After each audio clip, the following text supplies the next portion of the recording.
Ndugu wanahabari, Jeshi la Polisi mkoa wa Ruvuma tunaendelea vyema na majukumu ya kusimamia sheria za nchi katika kuhakikisha usalama wa raia na mali zao.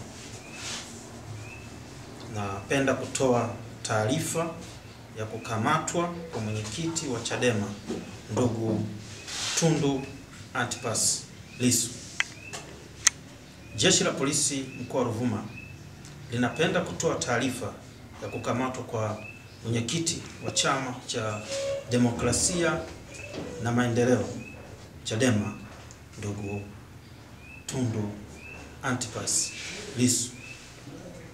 Mnamo tarehe 9 mwezi wa 4 2025 katika mtaa wa Soko Kuu wilaya ya Mbinga, Jeshi la Polisi lilimkamata mwenyekiti huyo wa Chadema kufuatia tuhuma zilizokuwa zinapelelezwa za kufanya uchochezi wa kutofanyika kwa uchaguzi mkuu wa 2025.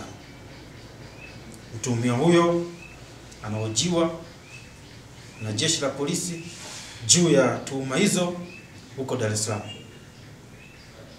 Jeshi la Polisi linatoa onyo kwa vyama vyote vya siasa kutotoa maneno ya uchochezi,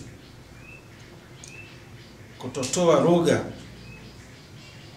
ya kukashifu polisi au serikali, au kuonyesha viashiria vyovyote vya uvunjifu wa amani katika kipindi hiki cha kuelekea uchaguzi mkuu wa 2025.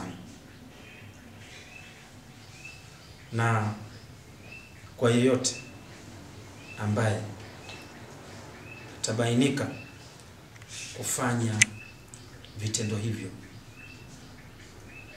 Jeshi la Polisi litamchukulia sheria na litamtendea kwa mujibu wa sheria. Asanteni sana kwa kunisikiliza. Asante.